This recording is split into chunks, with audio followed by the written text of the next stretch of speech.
Hello mga manay, welcome po sa ating kusina. Ako po muli ang inyong madiskarting nanay.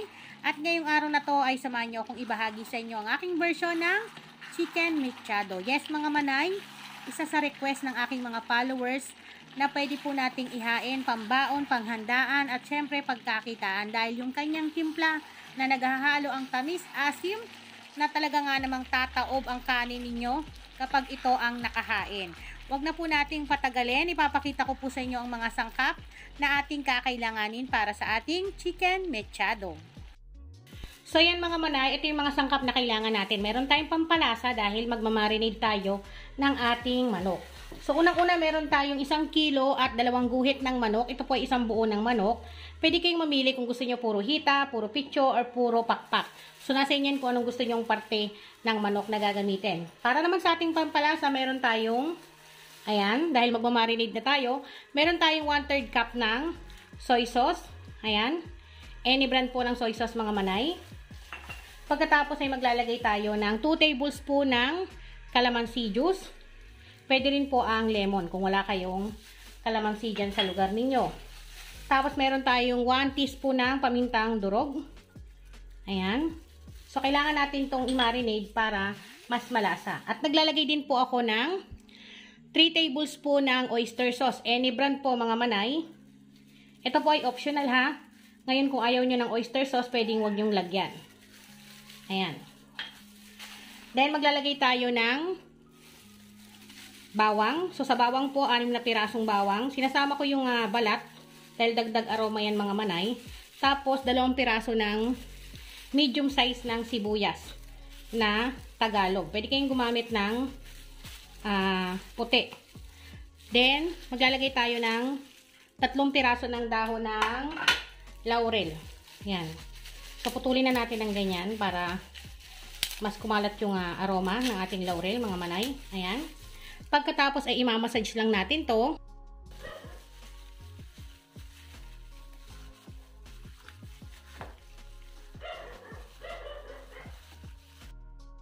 So, kailangan po natin tong i-marinate mga manay at least 30 minutes kasi manok lang naman tong ating i-marinate. Pero, kung gusto niya po ay baka or baboy, mas maganda po i-marinate nyo ng 3 to 4 hours o overnight para mas manuot yung timpla. Pero dahil manok yung ating gamit, alam niyo naman na ang manok mabilis pong lumambot naman. Madali itong maluto. Kaya hindi na natin to kailangan pang i-marinate ng sobrang tagal. Kahit 30 minutes or 1 hour, pwede na. Ayan. So, imamassage lang natin ng ganyan para kumapit po sa laman ng ating manok yung ating pampalasa. Pagkatapos nito ay hahayaan po natin to ng 30 minutes. Yan, i-cover lang natin ang ating cling wrap or pwede nyong ilagay sa chiller. So, habang minamarinate natin to, mga manay, magpa-fry naman tayo ng ating gulay. Ngayon, ang ating ipapry mga manay ay yung ating patatas. So, 4 na pirasong patatas at 3 piraso ng carrots. Meron din tayong red bell pepper, ayan, 2 piraso ng medium size. Pwede kayong gumamit ng green, yellow bell pepper para mas makulay ang inyong mechado. So, ang gagawin natin ngayon ay magsasalang tayo ng ating pan sa ating kalan. So, papainitin po natin to bago tayo maglagay ng ating oil. Ngayon, mainit na yung ating pan. So, maglalagay ako ng 1/4 cup ng ating cooking oil. So, kailangan natin i-fry muna yung ating gulay para hindi siya malasog o malamog kapag naluto yung ating mechado. So, unahin natin ang ating carrots.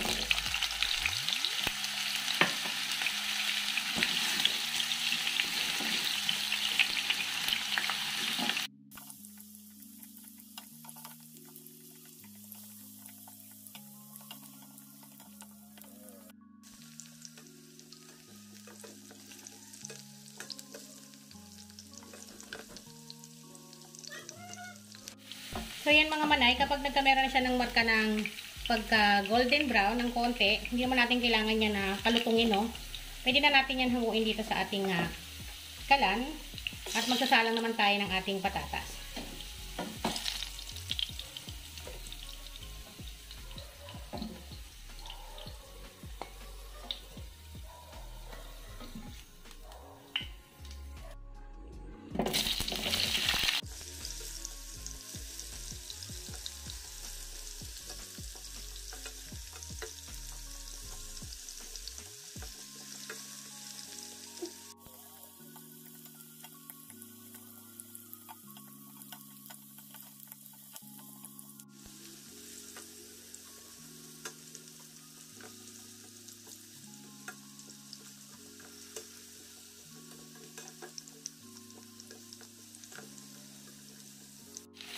Ayan, okay na po itong ating patatas. So, pwede na nating hanguin dito sa ating kalan, no? Tapos, isusunod naman natin ay yung ating bell pepper. Ayan.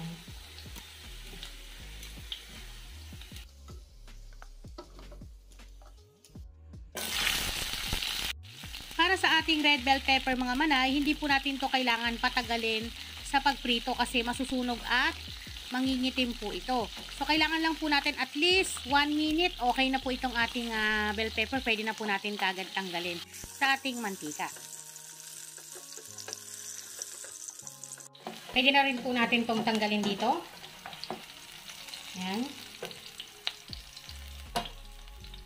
Tapos, hintayin lang natin yung kalahating oras na binababad natin yung ating manok bago tayo mag-start magluto ng tuloy-tuloy. Ngayon mga manay, pagkalipas ng kalahating oras, so pwede na po natin tong i-fry itong ating manok. Yes mga manay, kailangan natin tong i-fry ng bahagya dito sa ating pan na pinagprituhan kanina. So nagbawas lang po ako ng oil kasi magkukusang maglalabas din ng oil yung ating manok dahil may tabayan. So napakasimple lang, bubuksan na natin yung ating kalan. Ayan. So, hintayin lang natin itong uminit at dahan-dahan po natin ilalagay pa isa-isa itong ating manok. So, kailangan wag muna nating isama yung kanyang pinagbabaran. Sa huli po natin yan ilalagay sa ating pagluluto. Ngayon, mainit na itong ating pan. So, dahan-dahan po tayo maglagay para maiwasan ng matalsikan tayo. Alam ko maraming nagtataka sa inyo bakit kailangan pang i-fry yung manok kung pwede naman isalang na lang ng isang buuan para mas mabilis maluto yung ating mechado. Mga manay, ito po yung aking version na talaga nga namang masarap at malinamnam ang ating mechado lalo na kapag pinapray kasi andun yung hindi madudurog yung ating manok kapag naluto kasi naprito siya. At mas kumakapit yung timpla, yung ating pampalasa na nilagay sa ating manok kanina. So, ganun lamang po kasimple. Ngayon, naisalang na po natin ang ating manok, mga manay. Napakadali lang. Hayaan lang po natin to at least 5 minutes bago natin baliktarin isa-isa.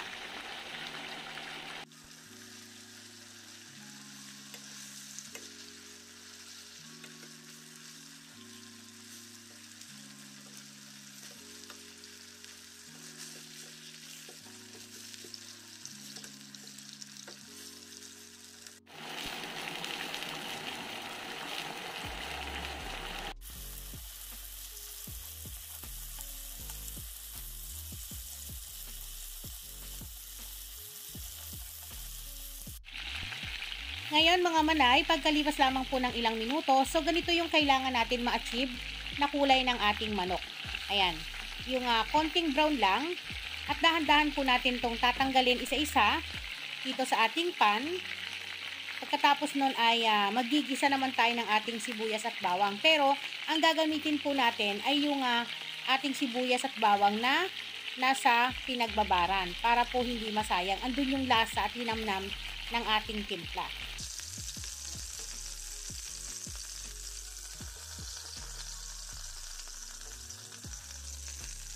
Ngayon ay magigisa na po tayo. So, ito yung ating sibuyas at bawang.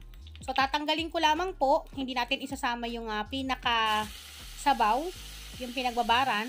Kailangan muna natin is yung ating sibuyas at bawang. Igigisa lamang po natin ng dahan-dahan hanggang sa lumambot yung ating sibuyas.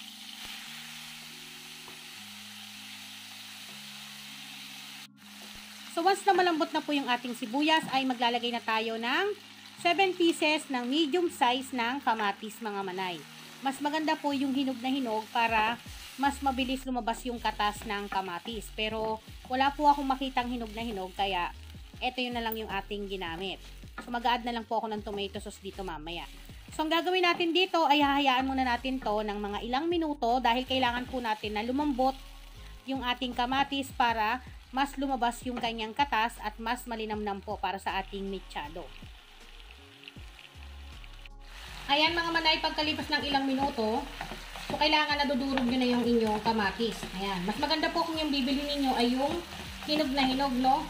So dahil wala po akong nakitang hinog na hinog, ayan, maglalagay po ako o magdadagdag ako ng 1/2 cup ng tomato sauce. Ito po ay optional ha. Pwede nga purong kamatis po yung inyong ilagay, basta hinog na hinog, mas maganda po yun. Eh, wala pong hinog na hinog dito sa lugar namin. Kaya, mag-a-add ako ng 1/2 cup tomato sauce. Then, isunod na rin natin ilagay o ihalo yung ating pinagbabaran. Ito yung sabaw ng marinated chicken natin kanina. Ayan. Then, i-mix lamang.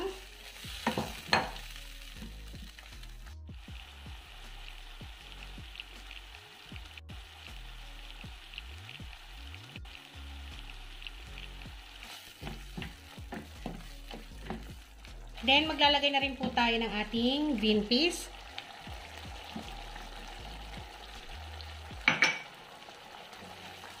Ayan. At isunod ang ating manok. Pero bago tayo maglagay ng ating manok, maglagay tayo ng konting asin. Konting-konti lang po. Ayan. Then, ilagay na po natin ang manok na pinray natin kanina. So, ganun lamang kasimple mga manay. Dahil luto na po itong lahat, dahil na-fry na po natin ang ating manok at yung ating gulay, isasalansa na lang po natin yan dito sa ating sarsa. Mga manay, sarsa pa lang po nito ulam na. Kaya kapag gagawin niyo po itong aking version, damihan po ang pagsaing ng kanin dahil siguradong mapaparami ng kain ng inyong mga chikiting.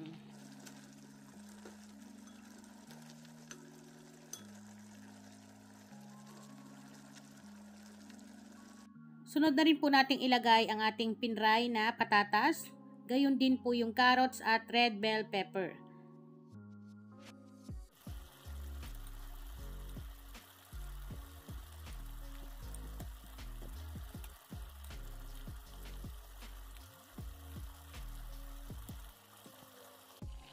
Then, hayaan lang po natin to at least 10 minutes at pwede na po natin tong ihain sa ating pamilya.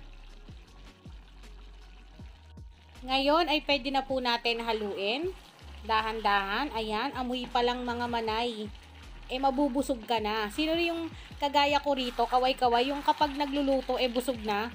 Tapos kapag oras na ng kainan, alam mo yung wala ka nang ganang kumain, hindi dahil sa parang naumay ka na. Kumbaga, dahil sa kakaluto mo, naaamoy mo yung mga sangkap, parang busog ka na, lalo na kapag nakikita mo yung pamilya mo, na sarap dun sa naluto mo. Parang bawing-bawi yung pagod mo maghapon. Tapos magre-request sila na ulitin. Dun pa lang, panalong-panalo na yung pagluluto mo. So yan mga manay, pagkalipas lamang ng ilang minuto ay meron na tayong napakasarap at espesyal na chicken mechado para sa ating pamilya. So pwede na nating patayin yung ating kalan. Ayan, at pwede na rin po natin tong ihain. Napakasarap nito sa handaan. Ayan. Pwede nyo rin pong pagkakitaan. Lalo sa mga nagtitinda dyan, may mga karinderya. Wow. Sarsa pa lang, talaga nga naman pong napakalinamnam na magugustuhan po ng inyong bisita, pamilya. Diba? Sana po ay nagustuhan nyo itong aking video na to. At kung nagustuhan nyo, please don't forget to subscribe and click the bell button para updated sa mga recipe na ibabahagi ko pa. Again, ako po ang inyong madiscarding nanay. Maraming salamat po sa inyong panonood. Kita-kita po tayo sa susunod. Paalam!